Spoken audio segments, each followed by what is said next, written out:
I'm recording this during the second week of April, but the 31st of March, the day which to most of the Western world was Easter Sunday, was also the Transgender Day of Visibility. And I mention that because I've got a clip coming up from what I would say is a fully paid up member of the TQ cult. Now, if you're new to the channel, firstly, I believe that the vast majority of trans people and queer and non-binary people are just trying to live their lives. Much like the rest of us, if that's you watching, I wish you the very best. I have no idea what it would feel like to wake up feeling like I'm in the wrong body. As a younger man, a few times I've woken up next to ladies whose bodies I'd been in the night before and thought that was a fucking mistake. I digress. But the TQ cult, they're the hardliners.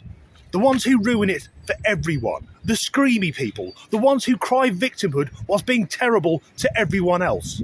Those who demand that we ignore the evidence of our own eyes so that we don't hurt their feelings. And to make the clip even worse, the trans woman in it is playing a ukulele.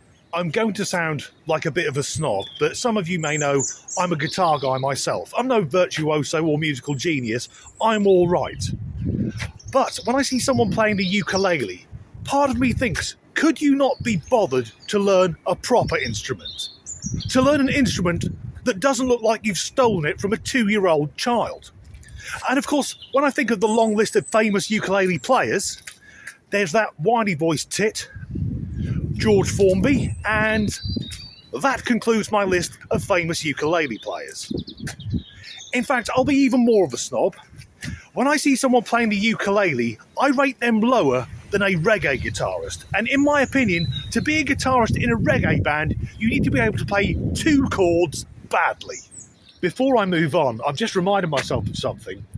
Clearly, I'm not a reggae fan. The genre does nothing for me. But a few years ago, I was at a music festival and a reggae band came on stage.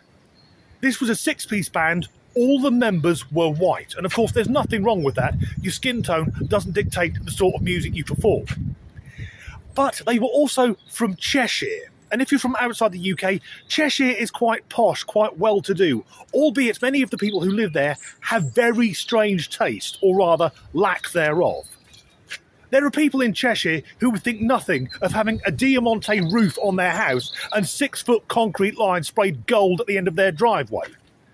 There are people from Dubai who would drive through Cheshire and think these people need to fucking calm it down a bit. Anyway, the singer of this band, whose name was Julian, which I think we can all agree is the whitest name on earth, decided to give an entire performance where he was putting on a mock Jamaican accent. Now, obviously, I'm not going to try and do that, but the wording was along the lines of, "Where am dat jerk chicken and ting?" And I'm watching this guy thinking, do you have any idea how fucking racist you're being right now? I was half expecting him to get out the boot polish and just go for it. Anyway, I digress once again. Let's see a clip of a trans woman playing a ukulele, and afterwards I will rip the lyrics apart. It's Transgender Day of Visibility, but I really hope that you don't only see me. Cause visibility without power leads to violence, so how are you gonna show up for the trans community? Repeat after me. I will confront my transphobic friends. I will confront my transphobic friends. I'll go and call my state reps. I'll go and call my state reps. I'll be a champion for trans rights. I'll be a champion for trans rights. And I will respect your name and pronouns, confront my personal biases, educate myself so you don't have to, and pay you money. Get to work. I like the way that the song begins with an open threat of violence. The TQ cult are very keen on that. Threatening people physically, in particular if they're confronting women and young girls. So these are men trying to pass themselves off as women, but they don't behave like women. In all my time on God's earth, I've never been approached by a woman who said to me, if you don't openly support women's rights, I'll break your fucking nose. And as for confronting transphobic friends, well, no. Because a phobia is an irrational fear. Most of us are just confused. I'm confused as to how a man can dress up as a 1950s housewife, go into a female changing room and get his dick out in front of little girls and convince himself he's the victim.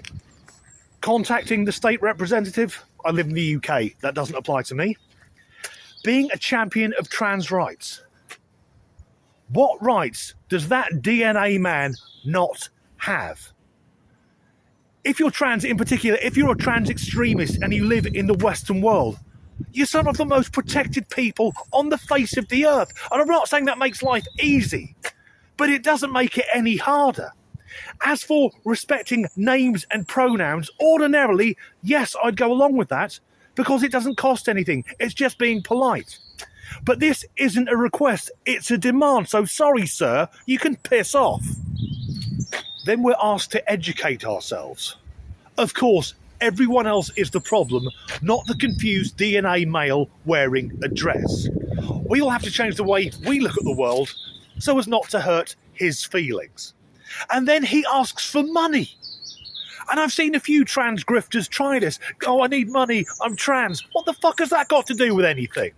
In fact, if he lived on my street, I think he's stealing money from me. Because the value of my house would plummet, as no one in their right mind would want to live next door to that individual. So let's move on to our next member of the TQ cult. I have never been to Seattle, but should I ever visit, I will make bloody sure I don't get arrested, because we're about to see a public defender. Okay, let me check on that. Yeah. So we were talking May 6, 8:45? Yeah. That works for me. All right. Do I need to sign anything? No. I'm just out of here.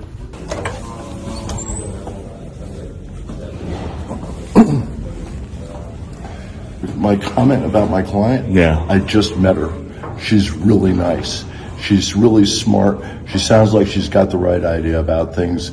I really support what she's up to, and I think it's fabulous. How about that? God, she's accused of, what is it, criminal trespass? In the first degree, yes. Is she innocent or guilty? She's innocent. So that was Stephanie. If I was up in court for something like an unpaid parking ticket, I'd be nervous that by the time Stephanie had finished defending me, I'd be looking at 25 to life or death by lethal injection. And that choker, which that clearly DNA man is wearing, is covering up the joint to those, frankly, almost comedic false breasts. Again, this is a trans woman who doesn't seem to understand what real women are like. As if femininity is a caricature that can be put on and taken off. Is that not insulting to every real woman on the face of the earth? Not only that, but that's a court of law, where people swear on the Bible to tell the truth, the whole truth, and nothing but the truth. So if I were a witness and I'd been sworn in, I'd say, excuse me, Your Honour, as I'm being honest, we all know that's a man. So let's move on again. And now imagine you're a medical professional working in the ER, or in the UK we call it A&E, and being told you have to treat a woman who has sore testicles. I had to go to the ER yesterday because one of my testicles were a bit hurty. I spoke to a nurse on the phone and they sent me there. I'm sure my call wasn't easy for them. On one hand, I'm a woman, so they normally just tell me to take an aspirin and shut up. But since I mentioned testicles, that set off alarm bells. Or alarm balls? The whole thing was very scary. First, we trans women don't tend to get the best medical care. Second, I had to spend the whole day talking about my mama marbles. Plus, among the things that could have been irritating my outfurries were STDs and, well, cancer. Which is worse than STDs. Thankfully, my care was genuinely good, especially the nurse who gave me a supportive smile right after my triage. It was very kind, and he was very, very hot. I can't remember all the details. Let's acknowledge that that male there at least attempted some humour when referring to his love plums. The humour wasn't very good, but if we look at the effort he puts into trying to look like a woman, it's not surprising he won't put much effort into comedy, and that's coming from me. But imagine, say, being a junior doctor, 8 years of medical school, working 120 hours a week, and you've got to go and see a patient who identifies as a woman but also has knackers. But for me, the really creepy thing is the way that man was talking about the nurse. Because if I was a nurse and I was dealing with a patient, a man in a dress with makeup that looks like it was done by a clown who was having a seizure. And he sat there with his bollocks on display, checking me out, gradually getting a hard-on. His balls would be much sorer when he left, because I'd hit them with a phone directory. The problem is, he'd probably be into that.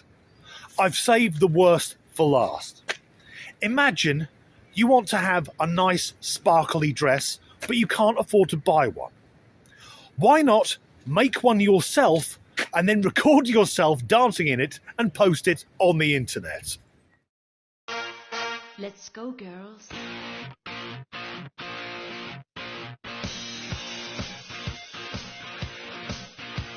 I'm going out tonight, feeling alright. Gonna let it all hang out. Wanna make some noise, really raise my voice.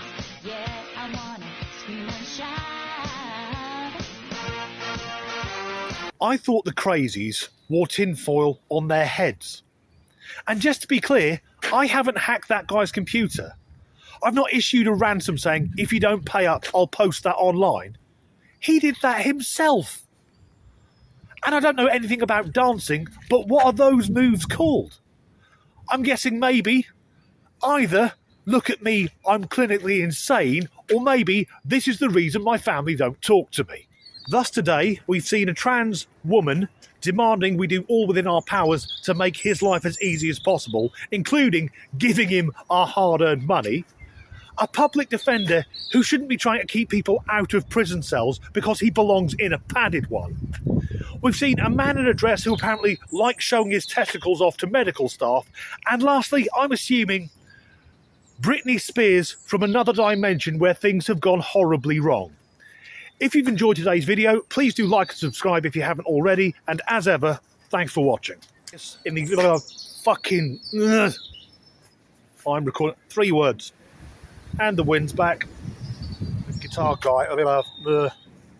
guitar... what? The players. There's... I'm leaning on lamppost at the corner of the street.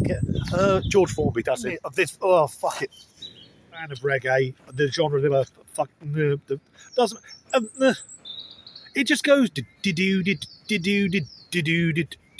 for half a fucking hour. Particularly, fuck it. I've blown it now. Opens with open threat. Fucking said open twice. We fucking puddle.